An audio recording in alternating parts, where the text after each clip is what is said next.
My name is Kevin Kalal, and I play with the Capulettes.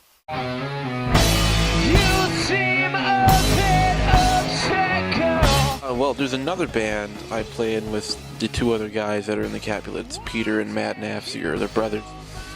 We also play in a band called Jolly Korea, which we've been in for 4 or 5 years.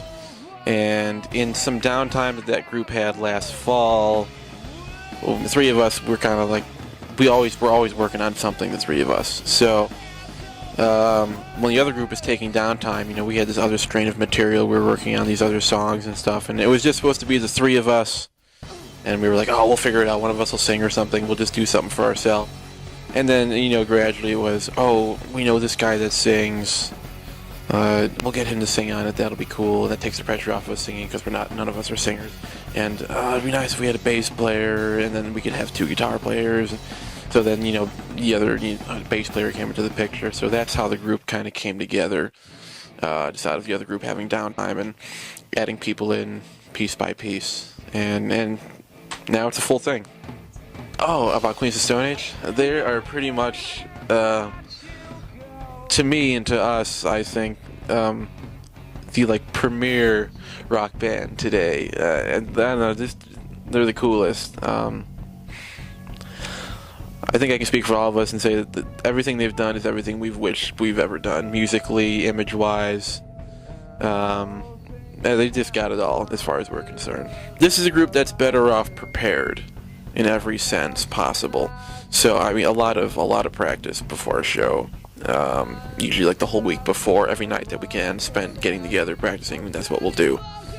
But as far as getting ready for the actual show, I mean, the day of a show, I don't know, a lot of us, we'll work before we have to go, make our way down wherever we're playing, we'll work, come home, just put on the rock and roll clothes, if you will.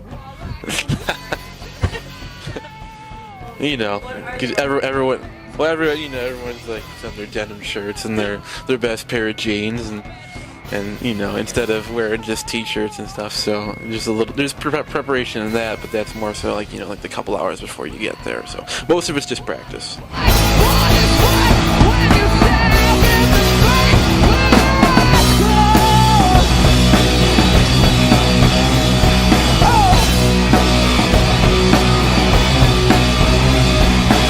We have a lot of demo material we've recorded, and some of it that's good enough to be out there. But I know, just because me, Peter, and Matt, all we've ever known is kind of recording stuff on our own.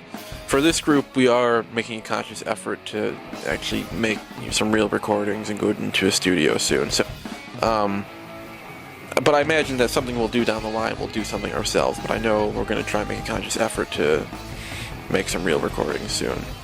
Pros and cons of being in a band, just assuming that 80% of bands are all guys, are usually all guy bands.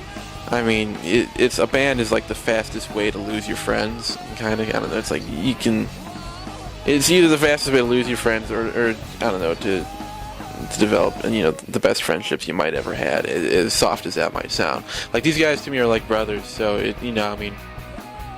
any one of us can get butthurt at any moment, and then that's a night of that. But then, the next day, no one's upset about anything. So, cons is that you'll argue a lot, and the pros are, I mean, it's just great having 4 or 5 guys that you can be that close with all the time. Then you can share playing music with and all that type of stuff. And usually each band of guys has this sense of humor amongst themselves that no one else can understand. So that's pretty cool too. 3 people I'd have dinner with. Could be anybody. Anybody. That's a good fucking question. I think I'd have 2 man dates and 1 date with a female celebrity. I think that one female celebrity would be, I think it'd be Carrie Brownstein. She's great. I don't know. She's a musician. She acts on Portlandia. She's very funny. Whatever. She's very beautiful. So I'd love to go to dinner with her.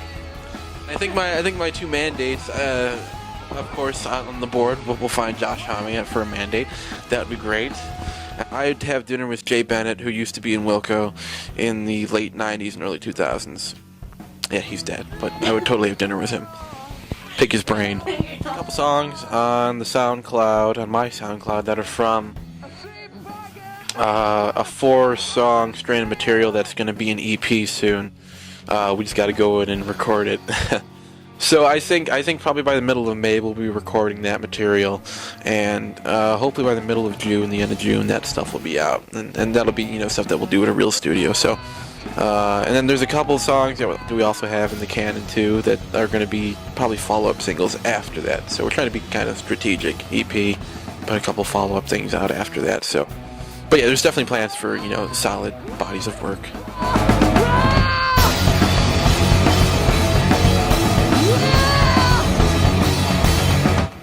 If you ain't first, you're last. I don't know. I mean, We'll close it with that. I think we'll close it with that. That's pretty good.